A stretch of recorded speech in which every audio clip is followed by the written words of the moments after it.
Bem-vindo, bem-vinda a mais um programa Palavra Ética externo ao estúdio da TV Comunitária de Belo Horizonte. Eu sou Gilvander Luiz Moreira, viajei cerca de 80 quilômetros para gravar um programa especial sobre a situação atual do Brasil com o professor Virgílio de Matos. Virgílio, que prazer ser recebido por você aqui, meu irmão. É uma alegria ter contigo de novo, Gilvander. O ruim é para tratarmos desse assunto que vamos tratar, né? Professor Virgílio de Matos é professor e doutor em Direito, né?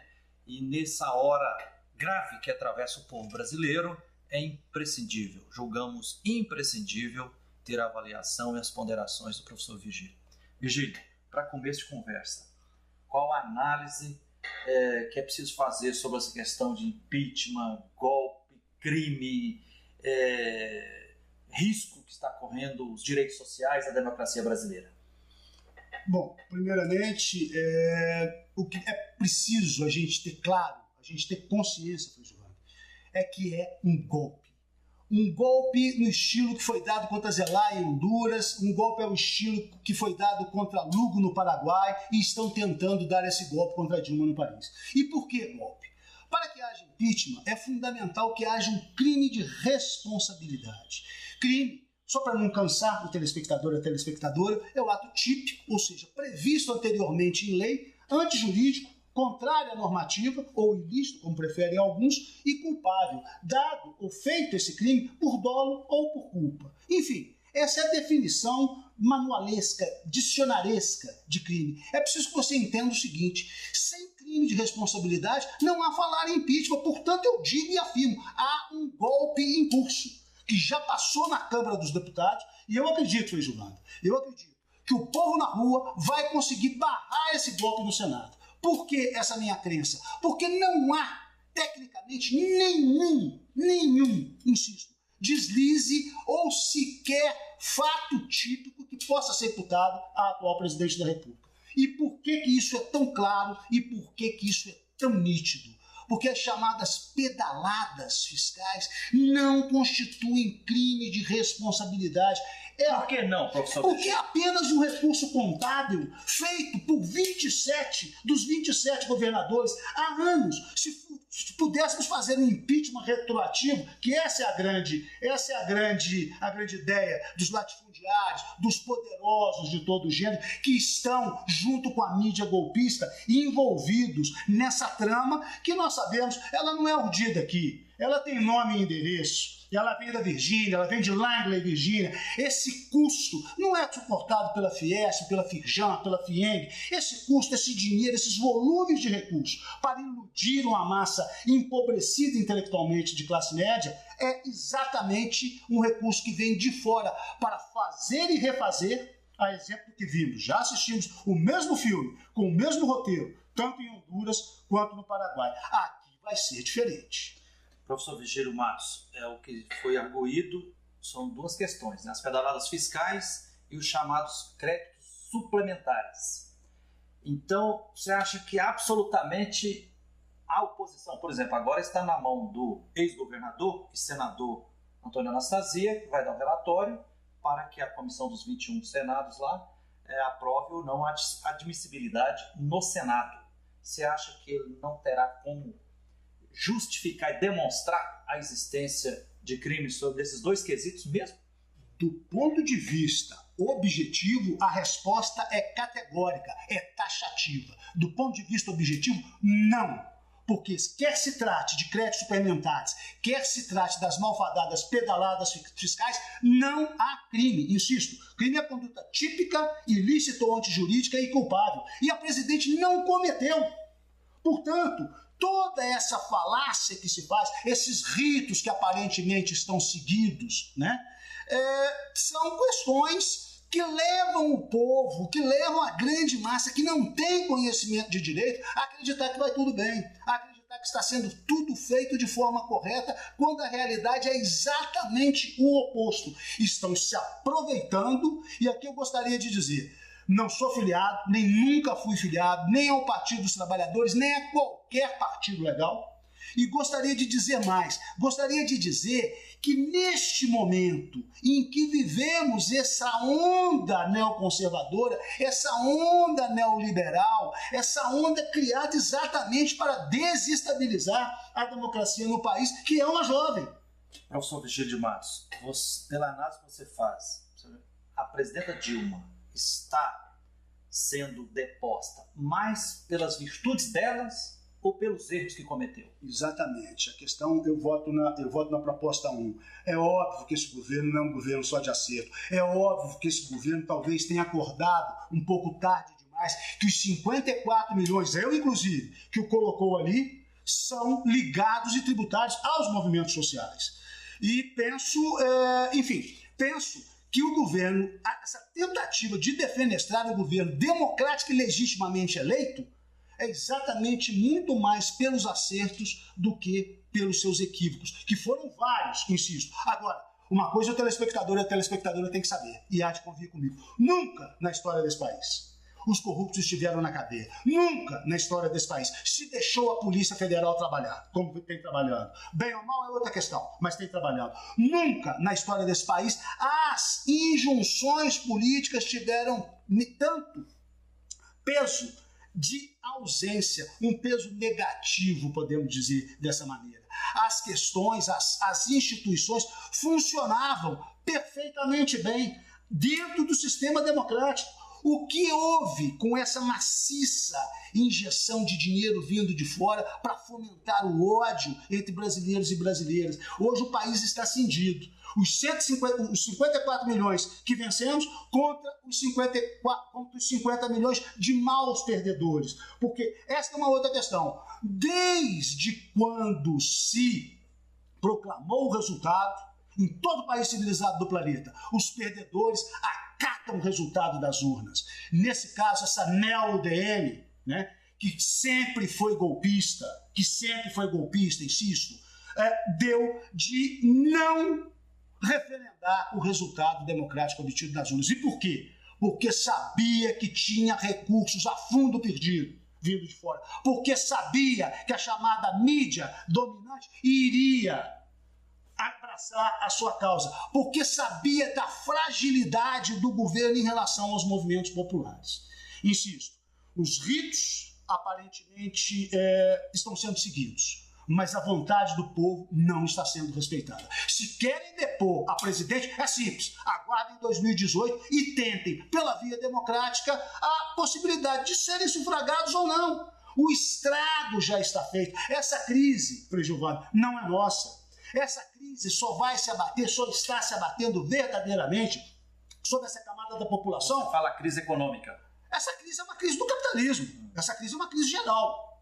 E só está se abatendo daqueles que foram salvos da miséria profunda, do abismo, do fundo, por essas medidas neo-keynesianas que o governo, tanto o governo Lula quanto o governo Dilma tomaram.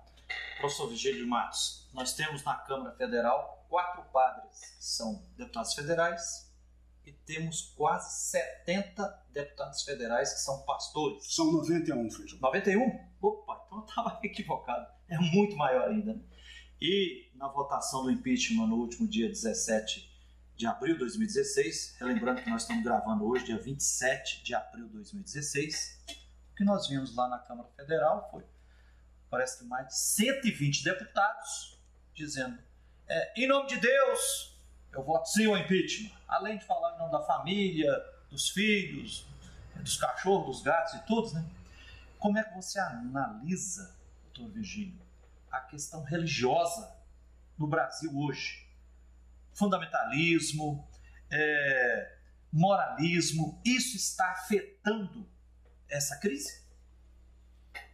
Veja bem, é uma questão bastante delicada e uma questão que eu tenho uma resposta muito nítida, muito clara e muito sincera.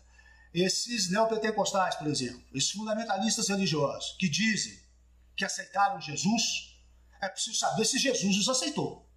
Porque, em nome de Deus, quem ri nesse tipo de guerra fratricida que eles investiram e continuam investindo, é o diabo. O diabo é uma invenção desses neofundamentalistas. Essa questão, eu me recusei a ver, enfim, meu assistente, um ex-aluno, que acompanhava pelas redes antissociais, né? O resultado de 100 em 100, ele me atualizava, e eu com esse meu otimismo irritante, eu sempre achei que fosse possível reverter, eu me recusei a ver aquele espetáculo dantesco, mesmo porque circos de baixa categoria, eu nem na minha infância, lá no meados do século passado, eu assistia. Eu lamento muito.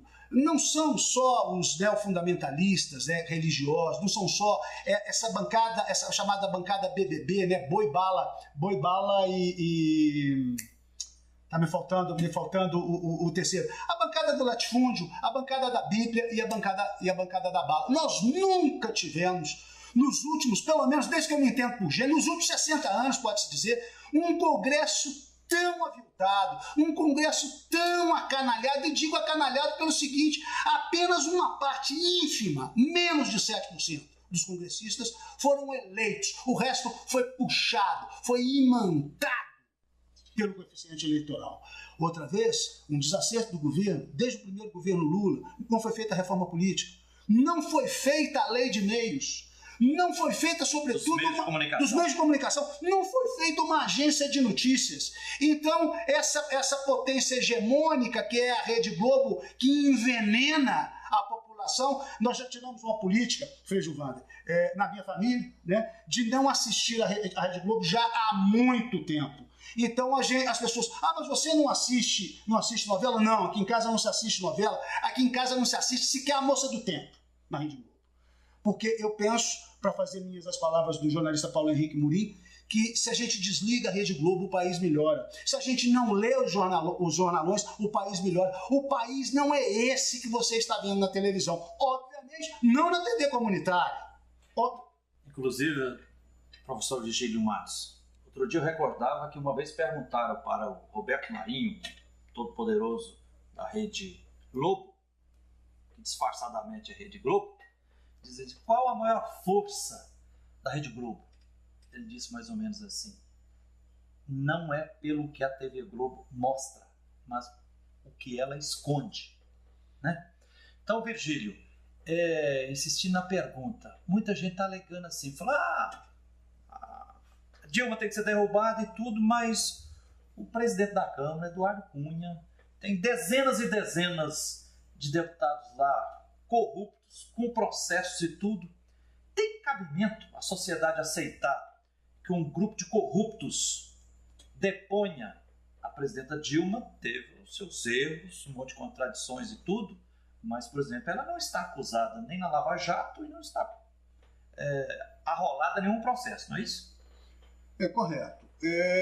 Duas coisas é preciso que a gente coloque, Frei Gilvander, e talvez seria melhor esperarmos o próximo bloco para poder aprofundar mais um pouquinho, porque a pergunta é excelente e visceral, para que você que está em casa possa formar a sua opinião.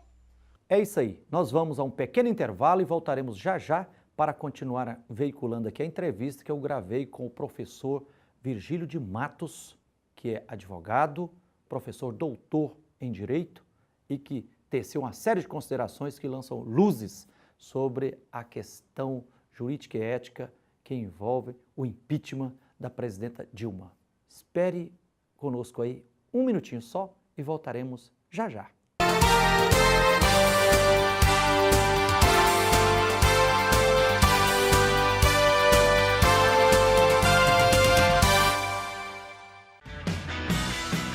Venha gravar sua peça audiovisual na TVC Produções. Além dos melhores equipamentos que garantem qualidade estética de som e imagem, nossos estúdios contam com revestimento acústico, ar-condicionado, chroma key, teleprompter e tudo o que você precisa para gravar o melhor vídeo para o seu projeto. Entre em contato e faça um orçamento. Ligue 31 3024 2755.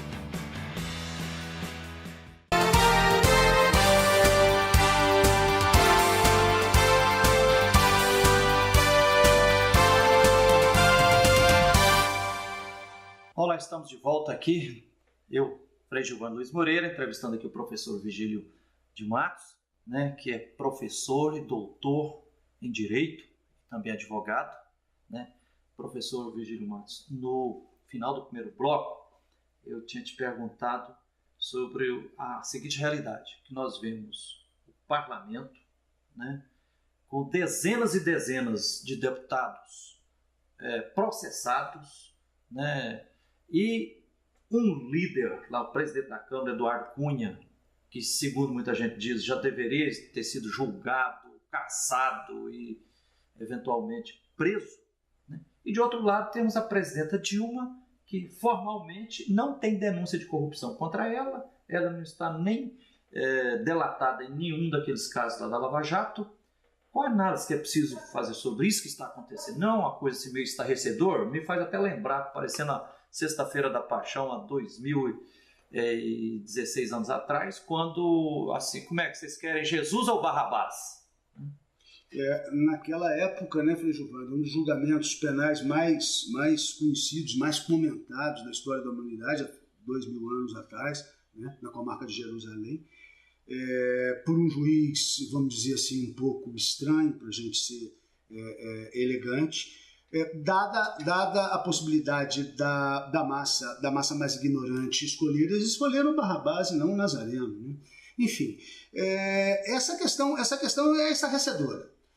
Eu sou daqueles que não defendem que o cidadão ou a cidadã possa vir a ser preso, exceto depois de uma sentença penal condenatória transitada em julgado. Isso significa uma sentença penal condenatória da qual não caiba mais nenhum tipo de recurso. É evidente que esse presidente da Câmara, o deputado federal Eduardo Cunha, PMDB do Rio de Janeiro, não reúne condições éticas e morais de sequer ter o seu mandato preservado. O direito não cuida da ética e da moral. O direito cuida do lícito e do ilícito. As ilicitudes, as provas robustas que existem, me levam a crer que ele vai ser condenado, sim. Parece-me que são 11 os processos aos quais ele responde.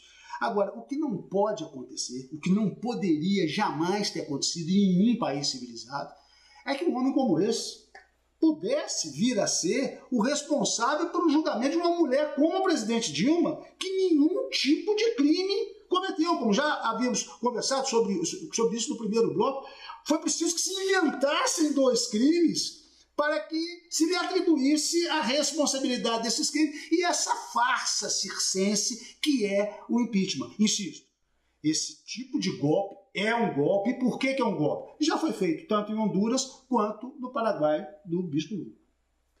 Professor Virgílio de Matos, e o Supremo Tribunal Federal? Por exemplo, tem muita gente dizendo assim, ô ministros e ministras, vocês estão aí, uns até arriscam a dizer, acovardados? Ou lavando as mãos? Por que ainda não julgou e não retirou o Eduardo Cunha de lá? Outra pergunta, se eu entendo bem, o impeachment, o processo do impeachment, ele não é só uma questão política, ele está em cima de uma questão jurídica que se diz sobre crime de responsabilidade. Se é crime, o Supremo não deveria ou não tem o direito de se posicionar e dizer se teve crime ou não? Qual a análise que você faz sobre a atuação ou a omissão ou a cumplicidade do Supremo Tribunal Federal nessa crise política que está atravessando o Brasil atual? A pergunta é bastante difícil, bastante complexa, e eu vou tentar respondê-la minimamente por partes. O Supremo é o guardião da Constituição, diz a Constituição. Algumas vozes do Supremo partidarizadas, como, por exemplo, o ministro Gilmar Mendes, do PSDB do Mato Grosso. Né? Aquele que mandou libertar em 48 horas o banqueiro Daniel Dantas. Né? 2 vezes. Enfim, são ministros que têm lado. Todo mundo tem um lado, claro. Neutro ninguém é, né? Neutro ninguém é. Ciência, todo mundo tem um lado na cama para dormir. Agora, a questão é bem outra. Juízes, magistrados, não podem ter lados ou não podem decidir politicamente. Longe de mim discutir que o processo do impeachment não seja um processo político. Mas em ser do processo, o próprio nome já diz, ele é também de direito. Tem que ter base jurídica. Tem que ter base jurídica, tem que ter base legal. Tanto que no julgamento é o presidente do Supremo, o ministro Ricardo Lewandowski, um homem íntegro, probo. Aliás, as 2 grandes vozes dissonantes. Parece sensato. O ministro Marco Aurélio Mello que me surpreende, ora por ser um ministro garantista, ora por ser nem tanto. Eu confesso, Frei Gilvan, o ministro Gilmar, PSDB Mato Grosso, não me surpreende. Ele exatamente está ali para cumprir o seu papel. Como temos juízes também de primeira instância, né? Não judicando, mas fazendo política com a toga, o que é absolutamente inadmissível desde Montesquieu, pelo menos.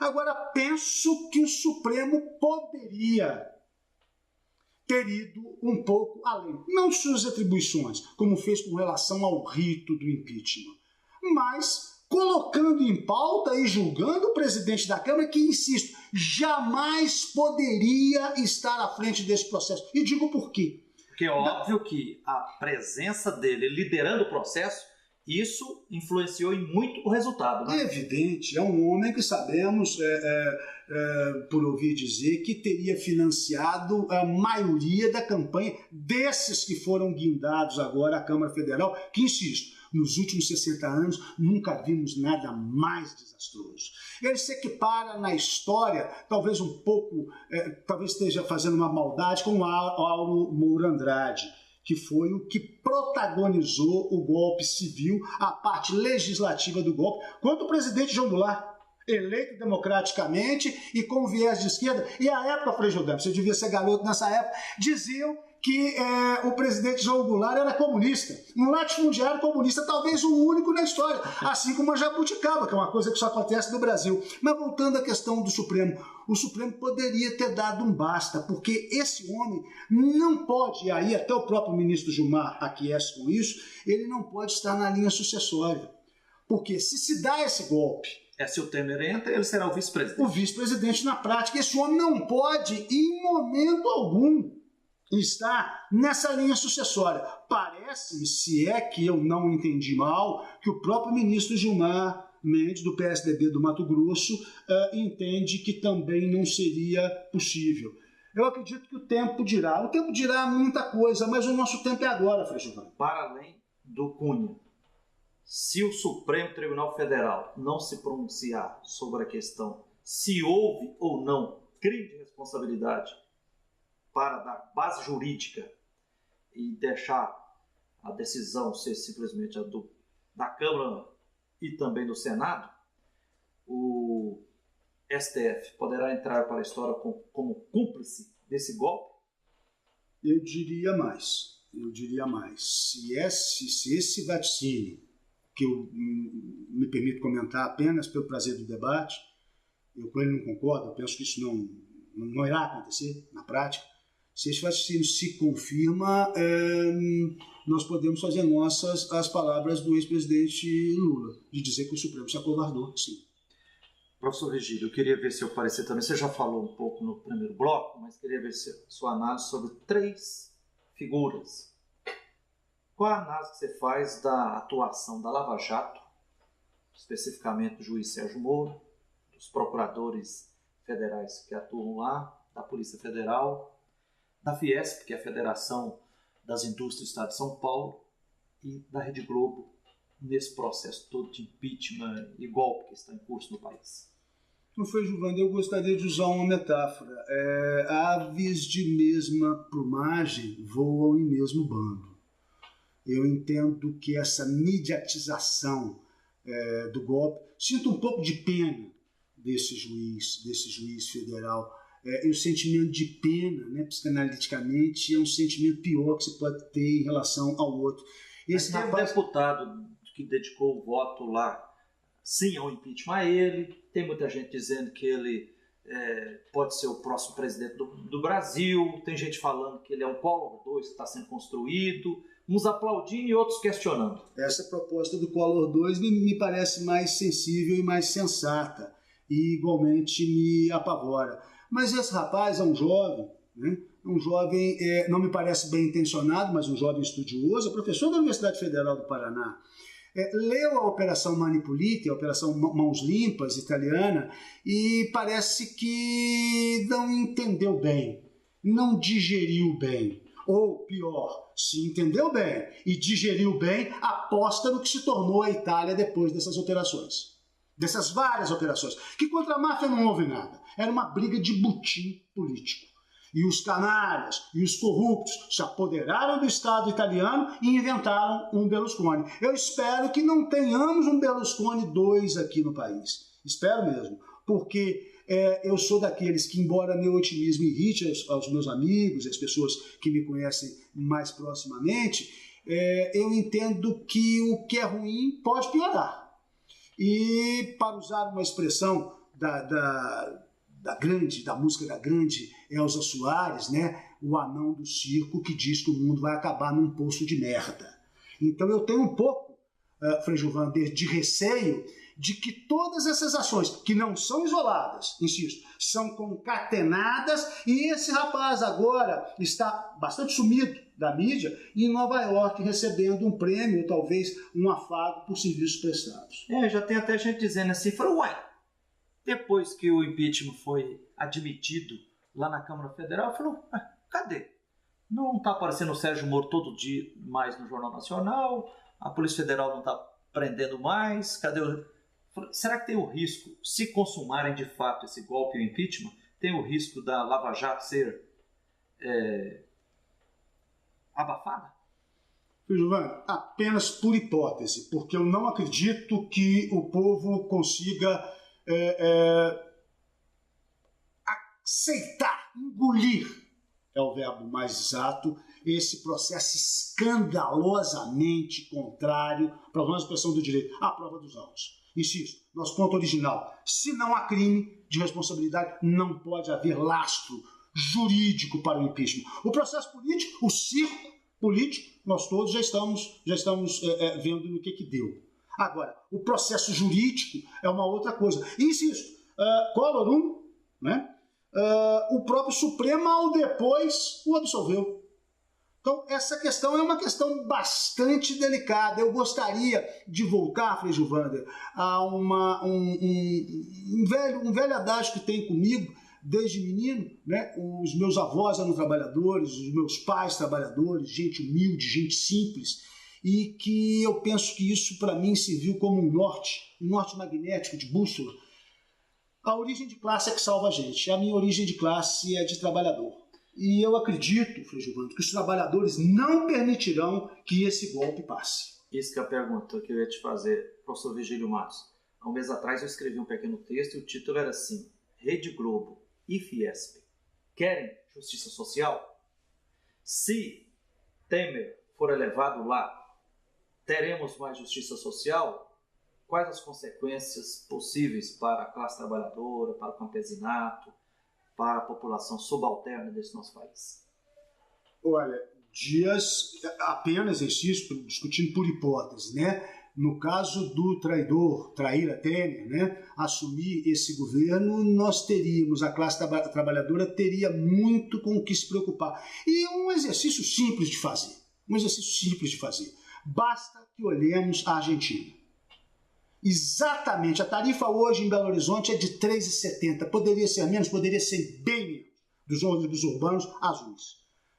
Macri, no primeiro mês, ele dobra. Então, nós teríamos uma tarifa de ônibus aproximadamente de R$ 7,40, ou R$ 14,80. Que trabalhador suportaria isso, Frei Giovanni? O corte de todas as conquistas sociais, porque os banqueiros e os rentistas é que vão sorrir, é que vão receber. Os latifundiários é que vão agradecer. Com todas as dificuldades, esse governo conseguiu, a duríssimas penas, tentar fazer justiça social nesse país. Hoje há uma gama, Frei Giovanni, muito grande de filhos de trabalhadores, de netos de trabalhadores, assim como eu, estudando nas universidades públicas, gratuitas, de qualidade. A primeira coisa que vai acontecer, depois de rasgarem a CLT, depois de entregarem o pré-sal, depois de venderem a Petrobras a preço de banana, vai ser exatamente a privatização das universidades federais.